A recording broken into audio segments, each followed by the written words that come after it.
India को actually कौन control करता है? प्राइम मिनिस्टर, पार्लियामेंट या सुप्रीम कोर्ट?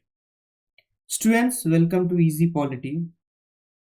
इजी पॉलिटी में आप सभी का बहुत बहुत स्वागत है। अगर आपको लगता है पीएम सब कुछ डिसाइड करता है तो आज का वीडियो आपकी थिंकिंग चेंज कर देगा। आज हम class 9 chapter 4 working of institutions को इजी लैंग्वेज में समझेंगे, वो भी रियल एग्जाम्पल्स के साथ। सबसे पहले इंस्टीट्यूशन क्या होता है? सिंपल लैंग्वेज में इंस्टीट्यूशन का मतलब ऐसा है कि एक ग्रुप ऑफ पीपल जो रूल्स फॉलो करके डिसीजंस लेते हैं। एक ग्रुप ऑफ पीपल है जो रूल्स फॉलो करके क्या करते हैं, डिसीजंस लेते हैं। उसी को हम लोग क्या कह देते हैं, institution in simple language. Example सोचो स्टूडेंट्स, आपके स्कूल में प्रिंसिपल, टीचर्स और रूल्स तो होते ही हैं, राइट? स्कूल्स में प्रिंसिपल भी आपने देखा होगा, टीचर्स भी है, उसके साथ रूल्स भी है, राइट? वैसे ही कंट्री में पार्लियामेंट, गवर्नमेंट एंड कोर्ट्स, ये सब मिलके देश चलाते हैं। अब सोचो, अगर पूरा पावर सिर्फ एक इंसान के पास हो तो क्या होगा? शायद मिसयूज हो सकता है। इसलिए इंस्टीट्यूशंस होते हैं। सो जो question number, why do institutions? So institutions इसलिए होते हैं क्योंकि अगर एक पर्टिकुलर इंसान के हाथ में सारा पावर्स दे दिया जाए तो मिसयूज हो सकता है। इसलिए इंस्टीट्यूशंस में क्या है कि पावर डिवाइडेड होती है, रूल्स फॉलो होते हैं, डिसीजंस फेयर होते हैं, और यही डेमोक्रेसी का स्ट्रेंथ है। सो इंस्टीट्यूशन इसलिए जरूरी है क्योंकि एक पर्टिकुलर इंसान के हाथ में पावर कंसंट्रेट ना हो जाए, right? So avoid misuse of power. साथ ही बहुत लोग इन्वॉल्व रहेंगे।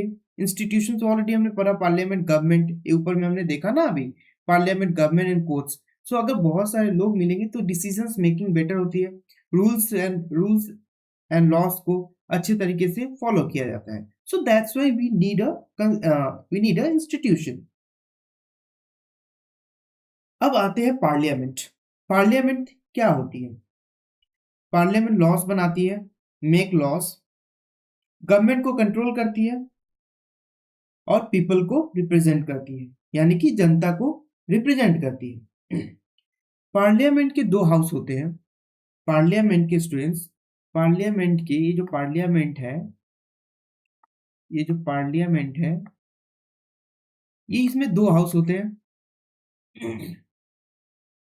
लोकसभा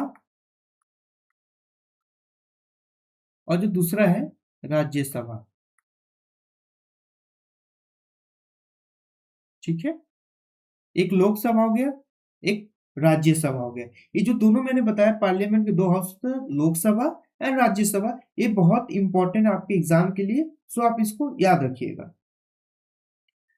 अब पॉलिटिकल एग्जीक्यूटिव। पॉलिटिकल एग्जीक्यूटिव में कौन कौन आते हैं? President, prime minister plus ministers.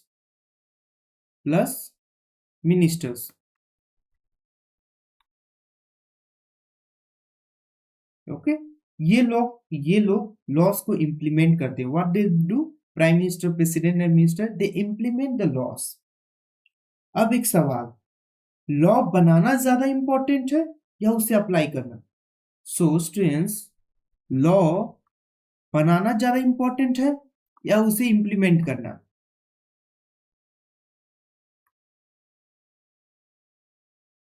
कौन ज्यादा इंपॉर्टेंट है? सो स्टूडेंट्स, दोनों इंपॉर्टेंट है। पार्लियामेंट लॉ बनाती है और एग्जीक्यूटिव क्या करते हैं? उस लॉ को इंप्लीमेंट करते हैं। ओके, अब सबसे इंटरेस्टिंग, प्राइम मिनिस्टर। इसमें आप सबसे पहले अपने माइंड में इमेजिन करो मोदी जी जो हमारे प्राइम मिनिस्टर है। उसके बाद चीजों को मैं जो एक्सप्लेन करूंगा उसको आपने तरीके से समझना है और माइंड में किसका पिक्चर को रखना है, जो हमारे प्राइम मिनिस्टर है मोदी जी का, इनका पिक्चर को आपके माइंड में रख के आप जो मैं कह रहा हूं आप उस चीज को सुनो। पीएम सबसे पावरफुल लीडर होता है, राइट? क्यों? क्योंकि गवर्नमेंट का हेड होता है। पीएम जो है गवर्नमेंट का हेड होता है, मेजर डिसीजंस लेते हैं पीएम। अब एग्जांपल समझते हैं। पीएम एक टीम लीडर की तरह होता है जो पूरी गवर्नमेंट को लीड करता है। लेकिन स्टूडेंट्स, पीएम अकेला डिसीजंस नहीं करता, उसे रूल्स फॉलो करने पड़ते हैं, विच मीन्स पीएम अकेला सब कुछ नहीं करता, पीएम को रूल्स के अकॉर्डिंग चलना पड़ता है। रूल्स कहने से मतलब कॉन्स्टिट्यूशन। पीएम जो है उनको रूल्स के अकॉर्डिंग, विच मीन्स कॉन्स्टिट्यूशन के अकॉर्डिंग चलना पड़ता है। वो मन मर्जी सब कुछ खुद से नहीं कर सकते हैं। अब काउंसिल ऑफ मिनिस्टर्स, ये पीएम की क्या करते हैं, हेल्प करते हैं। जो काउंसिल ऑफ मिनिस्टर है पीएम को क्या करते हैं, इनको पीएम को हेल्प करते हैं। हर मिनिस्टर का अलग काम होता है, जैसे एजुकेशन मिनिस्ट्री हो गया, एजुकेशन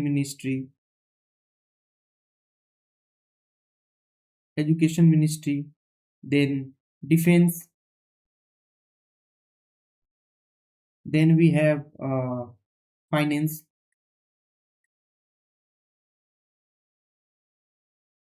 फाइनेंस मिनिस्ट्री है ना, education ministry, defence ministry and then we have finance ministry.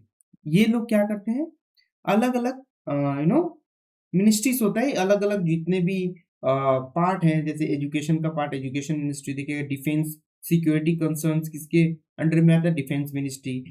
Finance से रिलेटेड फाइनेंस मिनिस्ट्री। मतलब टीम वर्क से कंट्री चलती है। अब जुडिशियरी यानी कोर्ट्स, जुडिशियरी मतलब क्या हो गया, कोर्ट्स, जुडिशियरी मतलब कोर्ट्स।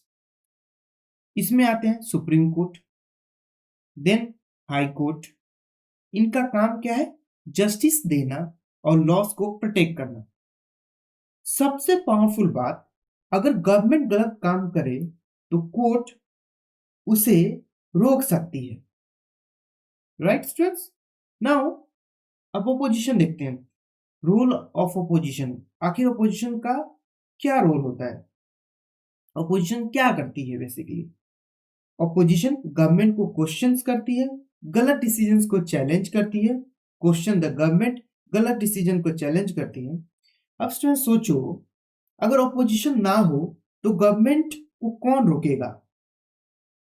अगर अपोजिशन ना हो तो गवर्नमेंट को कौन रोकेगा? क्योंकि अगर अपोजिशन है तभी तो, जो अगर गवर्नमेंट के पॉलिसीज में कुछ दिक्कत है, कुछ लूफॉल है, तो उनको हाईलाइट करते हैं, गवर्नमेंट से क्वेश्चन पूछते हैं, गवर्नमेंट को अकाउंटेबल बनाते हैं। तो अगर ये ना रहे तो गवर्नमेंट तो मनमर्जी करेगी। सो इसलिए रोल ऑफ अपोजिशन बहुत इंपॉर्टेंट है।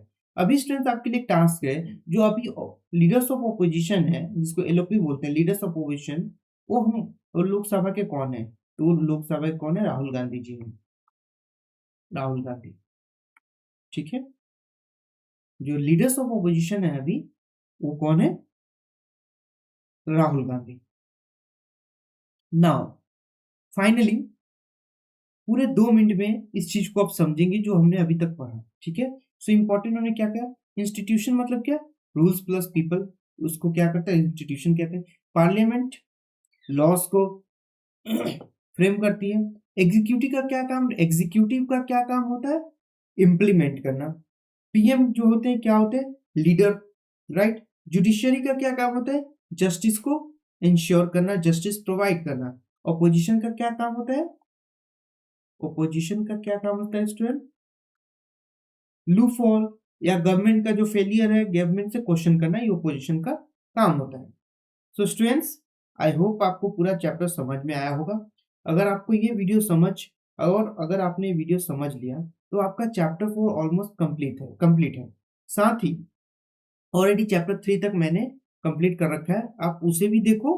और लास्ट चैप्टर जो हमारा चैप्टर 3 था, उसमें मैंने क्या करा था, उसमें मैंने इंपॉर्टेंट क्वेश्चंस भी डिस्कस किया है, साथ में उसका detail explanation plus revision video बनाया। आप उस चैप्टर को अगर आप देख लोगे तो चैप्टर 3 में आपको कोई दिक्कत नहीं रहेगी।